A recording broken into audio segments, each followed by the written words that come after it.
Hey, Tony DeWitt here, Missouri Appellate Attorney. I'm retired, and this is not legal advice. Everything I say is simply commenting on the law. And this will be what we're commenting on today.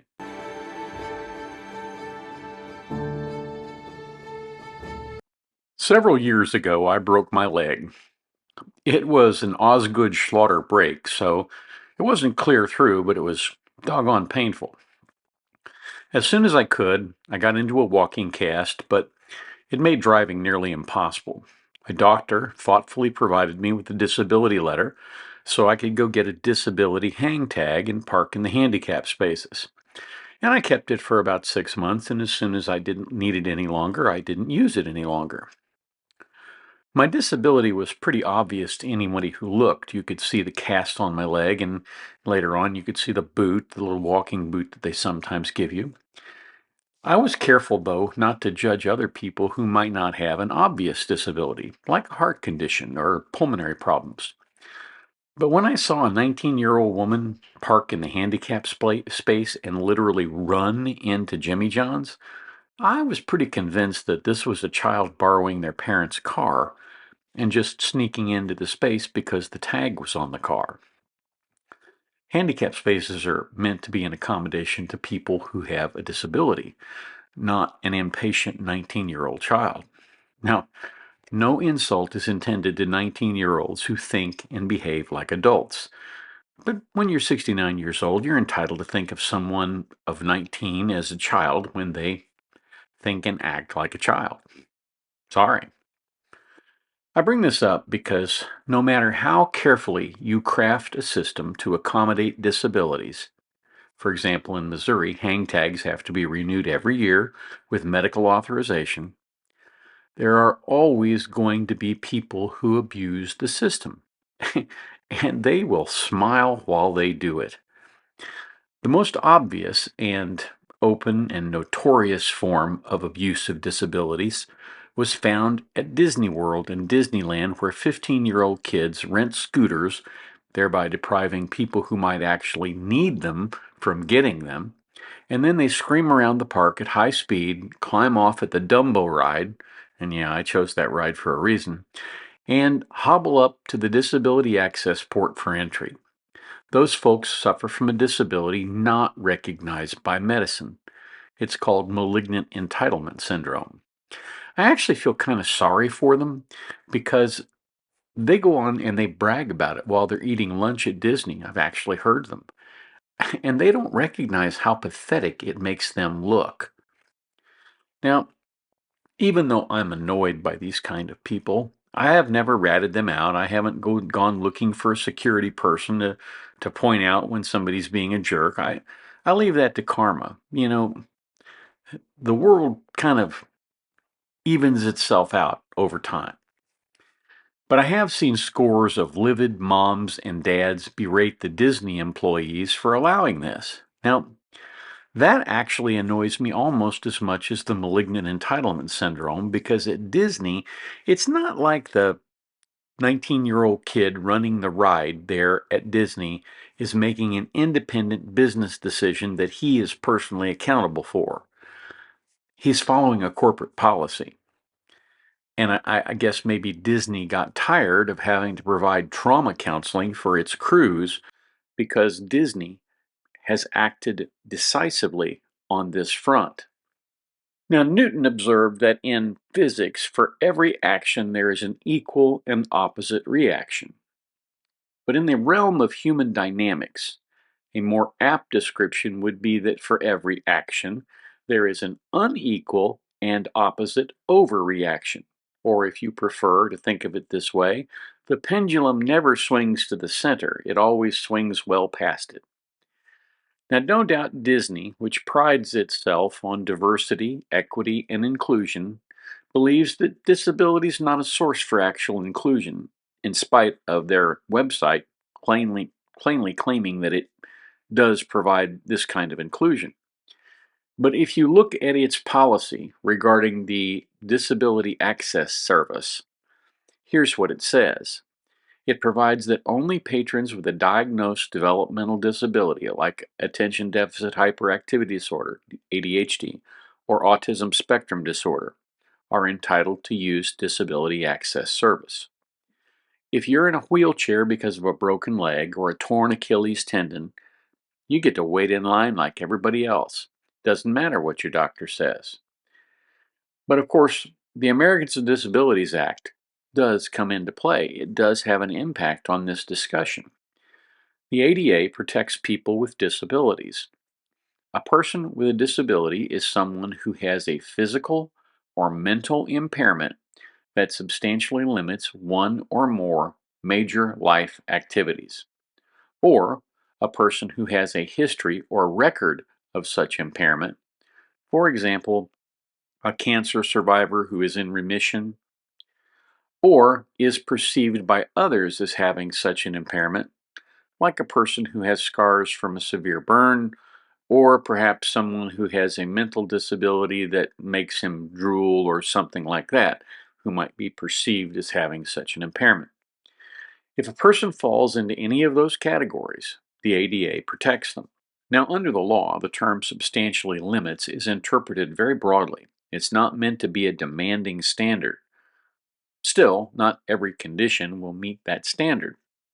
An example of a condition that is not substantially limiting is something like a mild allergy to pollen or a small patch of eczema on your arm.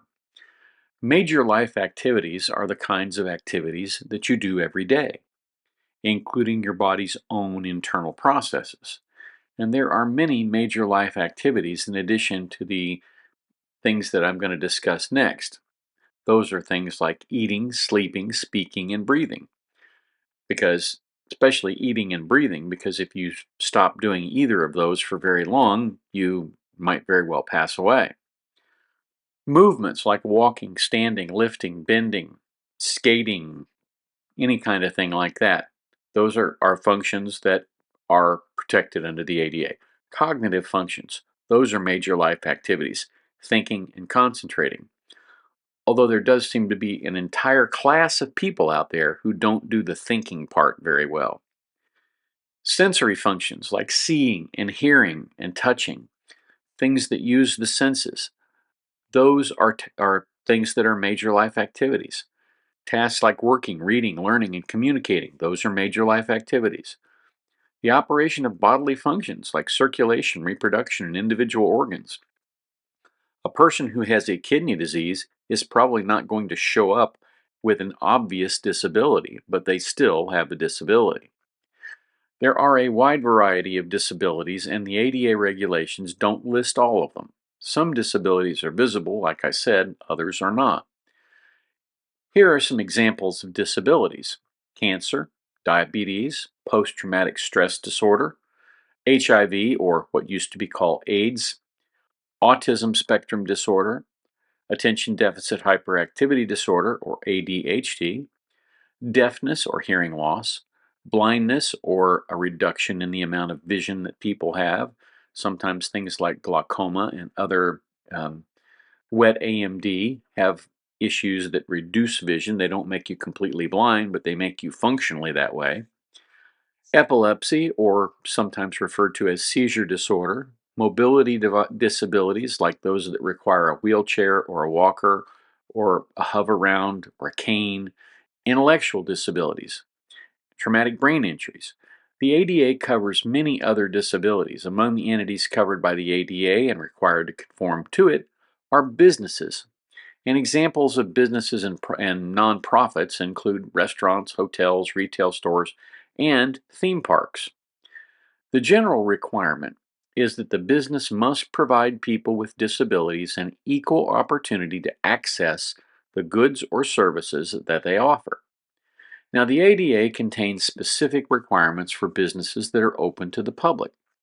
Businesses that provide services to the public are called public accommodations in the ADA. The ADA establishes requirements for 12 categories of public accommodations, which includes stores, restaurants, bars, service establishments, theaters, hotels, recreational facilities, private museums, among others. If you think about it, between Animal Kingdom and Magic Kingdom and Epcot and Hollywood Studios, all of those things, restaurants, bars, service establishments, theaters, hotels, recreational facilities, private museums, all of those are found at Disney World. And probably fewer of them are found at Disneyland, Disneyland being much smaller. Nearly all types of businesses that serve the public are included in the 12 categories, regardless of the size of the business or the age of their buildings. Businesses covered by the ADA are required to modify their business policies and procedures when it is necessary to serve customers with disabilities and take steps to communicate effectively with customers with disabilities. The ADA also requires businesses to remove architectural barriers in existing buildings and make sure that newly built or altered facilities are constructed to be accessible to individuals with disabilities. Now, grandfather provisions that you might find sometimes in like a local building code that exempt buildings that are currently being used from any design requirements, those don't apply under the ADA. If the building would not admit a wheelchair and it's open for business to the public, you have to modify it. The ADA also includes other requirements for how to implement the law. For example, you can't retaliate against a person who asserts their rights under the ADA. Another provision of the ADA says that a person with a disability is not required to accept an aid or accommodation if they don't want to. So, just because there is a possibility of going through a shorter line, if somebody wants to stay with their pals in the line and hobble along, you have to let them do it. The Act also authorizes courts to award attorney's fees to the winning party in a lawsuit under the ADA, and it directs federal agencies like the Office of Civil Rights Enforcement to issue guidance explaining the law. Given that, you would expect that a major player in the entertainment industry, Disney, would be eager to protect its name and reputation. But instead, Disney is flat out rejecting its requirements under the ADA. You might wonder, how does it get by with this? Well, if you raise the ADA with Disney and request a reasonable accommodation under the Act, according to certain sources, Disney sends you to a kiosk to apply for a disability access pass. The kiosk, as part of the application process, requires that you waive your right to sue Disney as a condition of applying for a disability pass. So if you're denied, tough luck. You can't sue Disney because you waived your right to. Here is what one of the folks affected by this posted on Facebook. This is the Facebook post, and here is what each one of these say. It's absolutely insane that they are restricting this pass to those who need it. I get it, kids with autism need it, but so do others who have physical disabilities, but I guess those not trendy enough now. I seriously hope that they face a legal fallout due to this. It was something Disney decided to do, but so many abused it they stopped/really restricted the pass. They don't have to even do any of it. Nothing legal says they or the park has to do this. Well, clearly that is wrong. Before they will even talk to you, you have to agree not to join a class action lawsuit. Before you know if you're been accepted or denied, you have to verbally agree and electronically sign the agreement before applying for the disability access services. Now, assuming that this is true, I have a problem. You're saying I can't apply for an accommodation until I waive my right to sue if you fail to provide me with an accommodation. Well, under that situation, why in the world would any business ever grant an accommodation? They wouldn't have to. They'd say, well, waive your right to sue. Okay, you don't get an accommodation. Well, I'm going to sue. Well, you can't. You just gave up the right. So that's one of those things where it just is a little bit too slick. First of all, this is very similar to going to the doctor, and the doctor puts a form in front of you that says you're going to have to waive your right to sue for malpractice as a condition of getting treatment here. In most states, that's against public policy because you can't license malpractice. The same should apply here. Apparently, Disney is worried about a class action, so the waiver intends to prevent people from suing as part of a class action.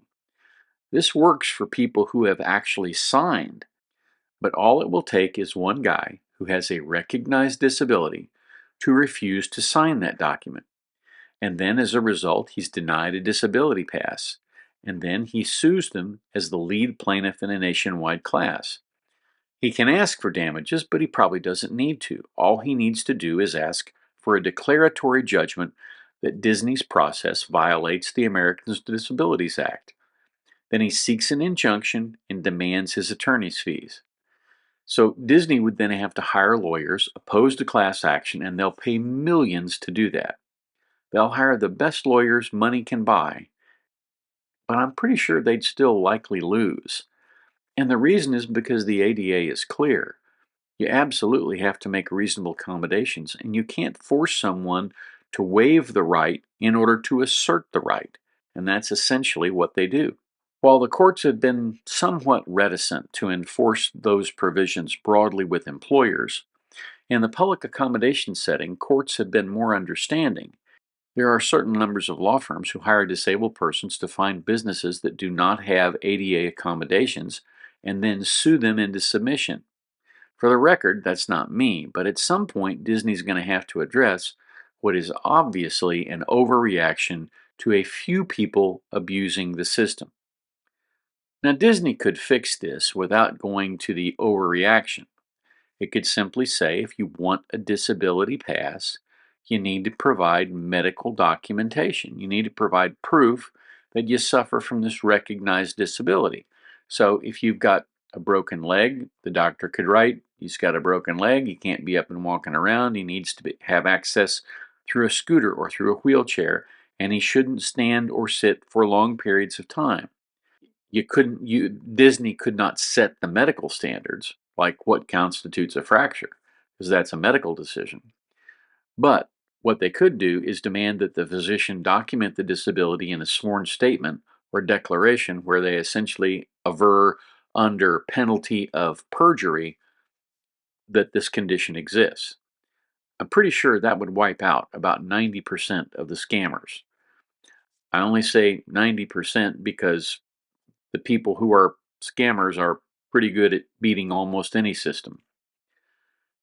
Now, attendance has fallen off dramatically at Disney parks over the last couple of years, and those parks are pretty big money makers for Disney. Since they charge something equivalent to the gross national product of Zimbabwe as an admission, and a hot dog there is like $7.50 and more if you want mustard, the one sure way to drive away customers is to treat the disabled poorly. That goes against the very diversity, equity, and inclusion standards the corporation has set. So that's what I have for you today. I will keep you posted on this and what I learn. I'm hopeful that if enough people raise a stink about this or file complaints with the Office of Civil Rights, that there would be some kind of an investigation here to set Disney back and make them do what they are supposed to do, which is accommodate every person with a disability, not just a select subset of people with a disability. If you have any questions, drop them in the comments down below. Like, share, subscribe, all those things we ask you to do. And then, if you need to, you can email me at the address above. You can tell me anything you need me or would like me to do. If you have a video you'd like to see made, let me know. If you have the opportunity today, do something kind for someone. Maybe help somebody with a disability.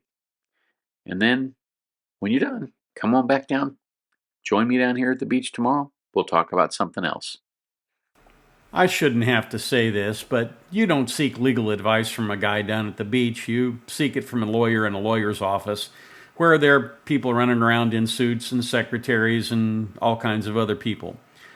I'm just a YouTuber. I'm a retired attorney at this point, and although I retain my license to practice in the state of Missouri, I am not here dispensing legal advice. I'm just offering general content on the law. And here are some videos that YouTube thinks you may enjoy.